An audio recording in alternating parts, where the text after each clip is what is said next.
Have you ever dreamt about achieving emotional freedom? If yes, I wonder, what does it mean for you? What is the meaning of emotional freedom? I quite often hear from people, especially from those who are overwhelmed by certain emotions to the point that they just want to get rid of it. They just don't really want to feel and experience that. And what is interesting, we always want to get rid of what is negative. And we always assume that if we will get rid of the negative, we will just keep the positive side. We will just experience constant happiness and joy. But is it really possible? So in today's video I'm going to introduce you to 4 steps. It will be more or less like a guidance or an overview, what is worth paying attention to or what is worth to practice if you want to achieve a higher level of emotional freedom.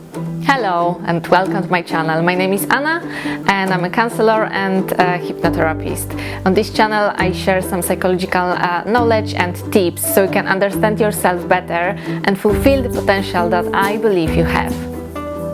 So I hope you find this video helpful.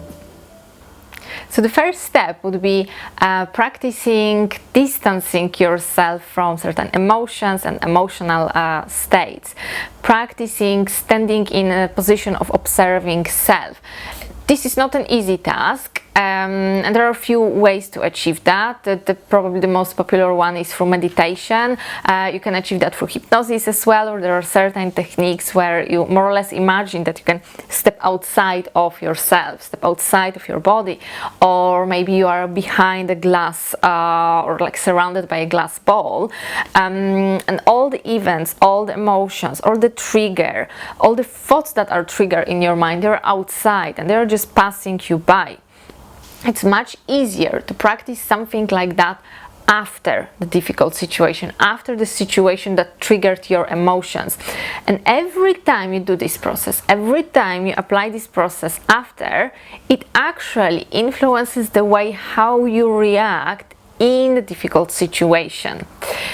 Now, at some point, of course, after practicing that for a while, you might notice that it's much easier to do it in the situation, but at first this is not easy. So watch your expectations here as well. Apply small steps. So for example, after a difficult situation, perhaps an argument with someone that triggered your anger or some other difficult emotions, perhaps some resentment. Take some time, once you cool down, once you're a bit calmer, to reflect on it. Maybe a few hours after, maybe the day after, maybe you need to take a few days for yourself. But try not to just suppress and push this situation away and pretend that it just didn't happen and the next time you'll be able to just control yourself, because in many cases it doesn't happen like that. There is some reflection process. So just take some time for yourself to reflect on it. What were the triggers for you? What exactly made you feel angry? Were there certain hurtful words or some memories? Does this situation have a deeper meaning for you? Did it happen before? So all these questions can help you with achieving a bit more awareness, because sometimes what happened in a given situation might be just a trigger, but actually all the problem is deep down, somewhere in the past where it all started. By doing this reflection process, you might actually be able to investigate that and find out, what is this really about? Why this situation actually made me so angry? What is the meaning of that for me? What is so important for me in this situation? And take some time as well, once you've analyzed a little bit, once you identified, of course, and named the emotion that came up for you, once you're aware of that, try to practice a meditation or a visualization where you can sit down.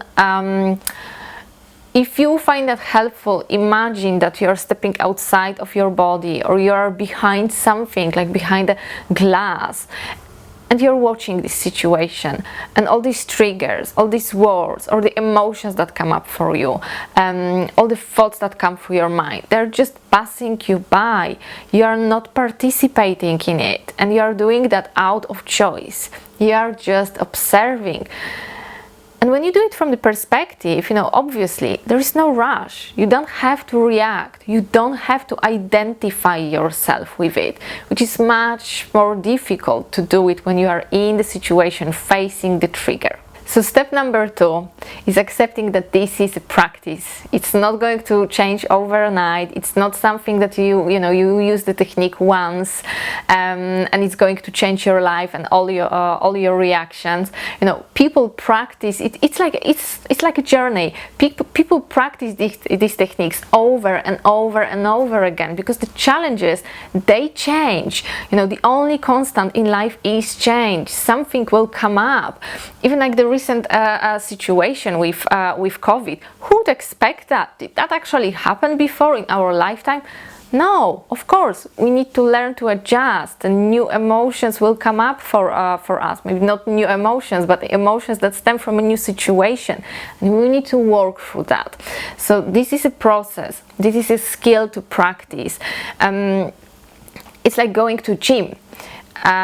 You wouldn't assume that you will go and exercise once and you will be healthy and fit till the end of your life. Of course you carry on, you do it 3 times per week or even every day, This is something that is a regular routine.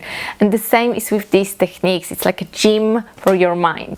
Another step is taking responsibility, realizing that this is your responsibility to deal with your own emotions. Of course, there's external situation, there was the trigger there, but majority of cases we can't change that. We can't just change another person or just tell them to behave differently and they will start doing that straight away. They might not even be interested in that. There are certain difficult elements of our life that we can't just eliminate. So these emotions will come up, and it's your responsibility to start learning how to deal with them. And it's a skill like every other skill. You can do it, you can learn it, and over time you will become better and better. Notice all these moments when you feel disempowered or you perhaps feel victimized by the situation. Where can you actually take this responsibility for yourself to benefit yourself? And I'm not talking here about the excessive responsibility for other people. This is their stuff. But what is the bit that you can take as a responsibility for yourself? Perhaps to support yourself, perhaps to change your self-talk, and that will influence all these emotions as well, the way how you perceive certain situations from the emotional perspective. I remember over 10 years ago I came across Viktor Frankl. He was a psychiatrist and a survivor of Nazi camps as well. And in his book, he writes about the power of choice. And it really, really resonated with me. So that is something that I wanted to share with you today. Basically, through his experiences in Auschwitz, he discovered that we always have a choice. Even in the most hopeless situation, we always have a choice. Even if it's just a choice of our attitude. And these words really stayed with me. I thought, wow, a person after such extreme experiences actually came to this conclusion. So perhaps in my life there are these elements where, yes, I've got a choice of my attitude. If I can't change external situation, how can I change my attitude? And the 4th step, pay attention to your beliefs, to your core beliefs, not just your thoughts, the beliefs that you have about yourself, about the world. Are they supporting you, or are they sabotaging your life? Are they actually creating more emotional distress for you? And this is something that I probably will do more videos about, because the beliefs, the limiting beliefs, it's just such a broad topic as well. But remember that our emotions stem from the beliefs that we have.